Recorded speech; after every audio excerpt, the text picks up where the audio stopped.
Vrachtverkeer dendert door Capellebrug. Nog wel tenminste. Het is dinsdag 18 mei. Dit is Zeeland Nu. Provincie steekt 5 miljoen in oplossing. 5 tieners opgepakt voor schietpartij. En Zuid-Korea mist favoriete biljarter. Goedenavond. Inwoners van Capellebrug worden er gek van. Elke dag scheuren er talloze vrachtwagens over de Gentse Vaart. Een weg die dwars door het grensdorp loopt. Daardoor is het slecht gesteld met de verkeersveiligheid. Maar er is goed nieuws voor de Capellebruggenaren. De provincie grijpt in en gaat voor ruim 5 miljoen euro het dorp opnieuw inrichten. Dit is waar de ruim 350 inwoners van Capellebrug, een dorp in de gemeente Hulst, dag in dag uit mee te maken hebben. Als wij in bed liggen, zo gezegd, en ze geladen zijn, dan liggen we te schokken. Zijn ze leeg, de vrachtwagens, dan is het geluid dat ons wakker maakt. Zo net als met de lockdown, nou, dat was die fantastisch. Ja, dat was die gewoon stil. Maar ja, anders is het gewoon heel druk. Ja, en het ergste is nog, er wordt geen 50 gereden hier. Hè. Het is altijd veel en veel harder. Naast geluidsoverlast is de verkeersveiligheid een groot probleem. Daarom wil de provincie het grensdorp opnieuw inrichten. De bedoeling is om het vele vrachtverkeer van en naar België aan te pakken en aan beide kanten van de weg een fietspad aan te leggen. Hier ligt nu een voetpad, maar straks is ook de bedoeling dat daar ook een fietspad naast komt. Dan gaan we aan de andere kant is het precies hetzelfde.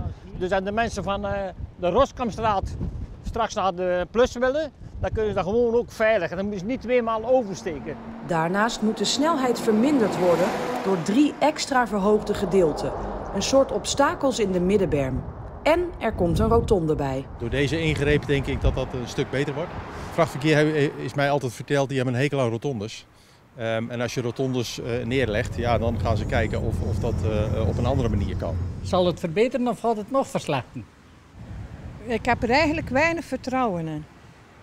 Als je hier de weg over moet met kleine kinderen, dat is berekend dat je dat op 10 seconden moet doen. Nou ja, als een kind een vrachtwagen ziet aankomen of een auto, dan willen die lopen. Vallen die, is het fout een boel.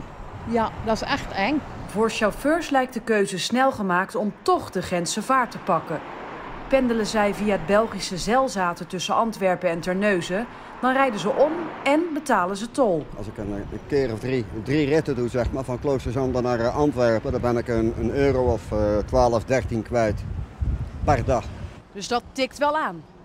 Ja, op 5 dagen op de week en dan een chauffeur of 10, dan tikt aan. Kunt u zich voorstellen wat de dorpsbewoners vinden van al dat vrachtverkeer? Ja, ik zou het zelf ook niet zo geweldig vinden, denk ik. Al die drukte. Ik woon zelf in een straat wat heel rustig is en dat bevalt me prima. Ja, ook voor de kinderen, want dat is hier ook, kun je ze hier niet buiten laten spelen natuurlijk. Eind dit jaar moet Capellebrug op de schop.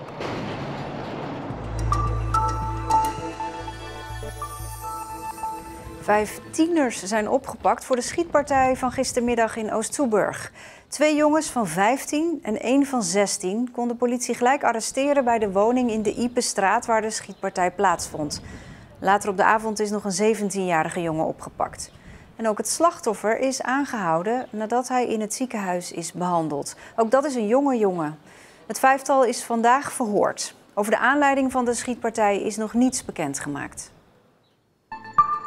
Toonbeeld in Terneuzen, dat kunst, cultuur en muzieklessen geeft, mag vanaf morgen weer open. Toch worstelen ze er nog mee welke lessen binnen de nieuwe versoepelingen vallen en welke niet. We mogen 1-op-1 lessen geven.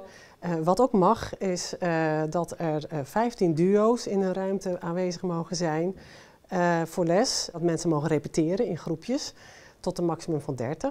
Alleen als wij een les geven, een groepsles geven, dan mag het niet. De veiligheidsregio Zeeland kan ook niet meer duidelijkheid geven. En daarom wacht Toonbeeld nog met het aanbieden van een aantal lessen. Het heeft maar liefst 5 jaar geduurd, maar gisteravond kon er weer gezwommen worden in het Julianabad in Arnemuiden. De gemeente sloot het bad na financiële problemen, maar een stichting met voornamelijk inwoners uit Arnemuiden kreeg uiteindelijk genoeg geld bij elkaar om het zwembad te privatiseren. Het valt nu onder beheer van de stichting en wordt door een zwemschool gehuurd. Gisteravond werden de eerste zwemlessen gegeven. Lekker op je eigen dorp, je eigen mensen. Het is gezellig en leuk. Het is fantastisch. Het weer is prachtig en de kinderen zijn blij. Het water is op temperatuur. Het is 28 graden op dit moment. En beter hadden we eigenlijk toch niet voor deze dag kunnen wensen. De komende weken wordt er alleen nog les gegeven. In juni moet iedereen weer in het zwembad terecht kunnen. De rotonde bij de Welleweg in Ierseke is weer voorzien van een boot. De vorige boot was aan vervanging toe en daarom is er vandaag een nieuw exemplaar op de rotonde gezet. Het is toch een mooie blikvanger. Als hij binnenkomt in Ierseke, dan springt er gewoon uit. Als hij Ierseke verlaat, ja, dan hou je ook een goed gevoel over van Ierseke.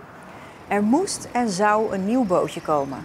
Ik denk als we zouden zeggen van we halen een bootje weg en er komt alleen maar een bloembak in de plaats, een simpele bloembak, dat iedereen zou zeggen van joh, zorg dat er een bootje komt. Maar het mooie is, het wordt wel degelijk een bloembak. Hè. In het vorige bootje stonden ook bloemen. En nou ja, dan kunnen we weer wat jaren vooruit.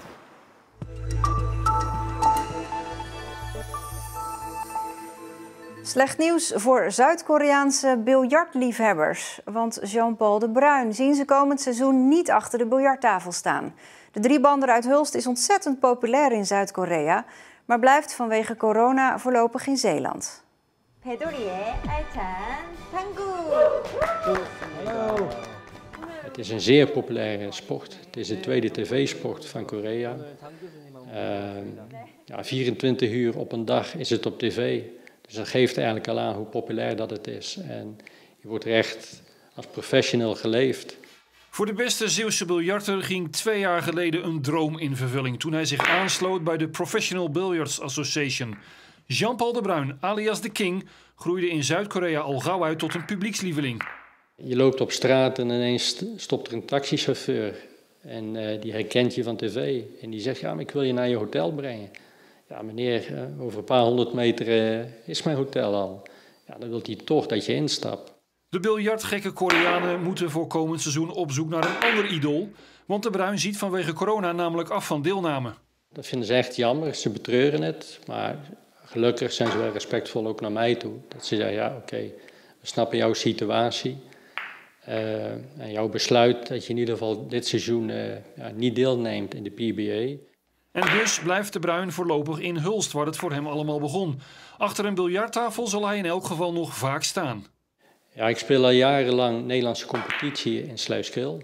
En gelukkig kan ik dat blijven doen. En wat mij betreft ga ik ook volgend seizoen in Denemarken en Duitsland spelen. En wellicht ook nog in België. Daar hoop ik ook nog een leuke ploeg te vinden. Ondertussen maakt hij graag tijd vrij om jonge talenten zoals Joey de Kok te begeleiden. De Bruin wil de driebander uit Leeuwerdorp graag hoger ophelpen. Dat is echt een passie bij mij. Ik heb, al zeg ik het zelf, een bepaalde biljartkennis die ik heel graag overdraag. Dat ik op een of andere manier hem toch scherp kan zetten en dat hij het vertrouwen heeft dat hij goed is. En ik heb er alle vertrouwen in dat hij nog veel beter wordt. Toch kunnen de Koreaanse biljartliefhebbers hoop houden op een terugkeer van hun king. Want de Bruin sluit niet uit dat hij ooit nog terugkeert naar het beloofde biljartland. Nee, zeker niet. De contacten met Zuid-Korea die blijven bestaan. Wat nu niet is, dat wil niet zeggen dat dat in de toekomst niet meer zou kunnen.